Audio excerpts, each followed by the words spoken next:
Bengaluru news network ಸುದ್ದಿ ಸಂವಹನದಲ್ಲಿ ಸತತ 9 ವರ್ಷಗಳ ನಿರಂತರ ಸೇವೆ. ವಾಣಿಜ್ಯ ಹಾಗೂ ಇತರ ಸುದ್ದಿಗಳನ್ನು ಅಂತರ್ಜಾಲದಲ್ಲಿ ಬಿತ್ತರಿಸುವ ಪ್ರಪ್ರಥಮ internet channel. Bengaluru news network ಪ್ರಪಂಚದಾದ್ಯಂತ ಸುದ್ದಿ ಬಿತ್ತರಿಸುವ ಮಾಧ್ಯಮ. Bengaluru news network. Log on ಆಗಿ www.bangalore.newsnetwork.com www.bangalore.newsnetwork.com.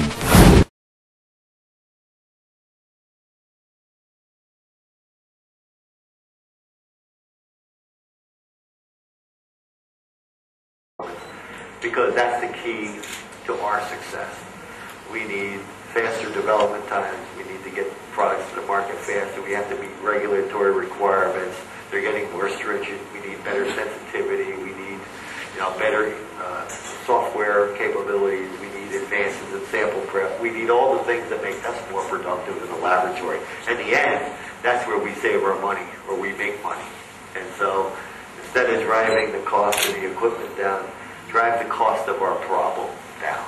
And so that's why we have chosen to take that pathway. It's not to say that there aren't other companies that are not successful driving the other strategies, but for us in our model, this has worked well. And it has paid out well because we've managed to hold a lead position for quite a long time in the industry.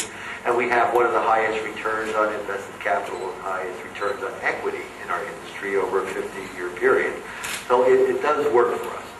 So that's probably the first arm of our strategy and our approach. The second component of our strategy is how we drive our technologies. And we drive our technologies, being an innovation company, we don't just put our innovation out there, but we try to develop it along a pathway. So we put the invention or the innovation out there. It usually shows up as a product, an acuity system, or a QTOF, or some form of a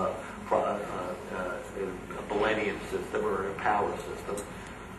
Then as it's utilized, we see the applications develop across the marketplace. Now we begin to refine it. The acuity quickly turned into an H class and then an I class because customers came back and said, boy, if you could modify it in such a way, it will better meet my needs for a specific application. So we'll evolve and we'll develop that product further. Or we'll find people using it for peptides. So we'll put out a inert system, or they'll use it for metabonomics. So we'll put together a total package for doing metabonomics. So we then put it to the application segment, and finally into the integrated system. An example, just going back to the acuity example, Lilly came to us and had bought the acuity product for production. And insulin was going to be coming off patent very shortly, so they were looking for ways to drop the cost of producing it, knowing that pretty soon it was going to be off patent, and they were going to be faced with cost and price pressures. So they believed that by getting much faster analysis in line of that process, that they could drop their annual cost by millions of dollars. And acuity actually gave them that result. But to make it work in their line, they said, we need this custom design to fit into our process, which meant it needed a special cabinet, it needed a special front end, it needed to blend into their data reduction system within their organization. And so, looking at that opportunity, they said, boy, if you could design this, we could use it.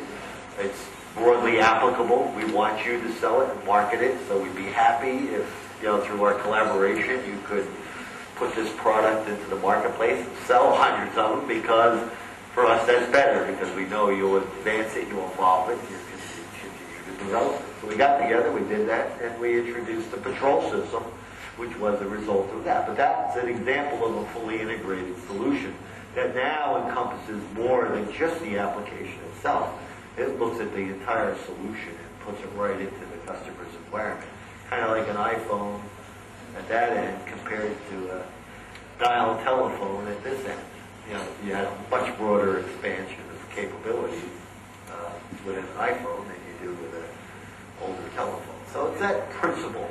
But in the process, we concentrate. If we're going to acquire, if we're going to collaborate, it's all centered around looking at the capabilities we possess and enhancing enhancing those so that we can drive the innovation, drive the growth, and expand our business by growing that very focus to the inside. But we're not, if we're going to look at driving our growth, we strategy that says, how do we expand our current position as opposed to hop into new areas? That would be, how can we find new applications here? How can we bring out more advanced technologies? And how can we fill in the edges? You know, maybe it's sample prep on one end, maybe it's data reduction capability on the other. An example is that's our thinking. That's how we operate. It's proven quite successful for us. You know, when we were at $500 million, we said, "Boy, how are we going to get to become $1 billion? Can this strategy get us there?" Now we're approaching $2 billion. The good news is as we look at the opportunities that exist today that compared to existing 10 or 15 years ago, we're very confident that there are more than enough opportunities out there that our technology base can feed. So we're very comfortable that we can stay with this strategy and successfully execute it. And our next threshold is after we hit $2 billion is to move to $5 billion. All the while, what's happening is we're growing with our customers as well. So yeah, as we continue to offer these solutions and bring these products into the marketplace, our customers are growing right along with us, and we're offering new solutions. So it's a partnership from our standpoint. You've probably seen this on several occasions, but it is the basis for that strategy to work. We have to develop a very close working relationship with our customers. I know this works exceptionally well in India. The team here has developed a very close working relationship with the customer base here. Try to figure out what kind of problems you're faced with and see if we can come up with some innovative solutions.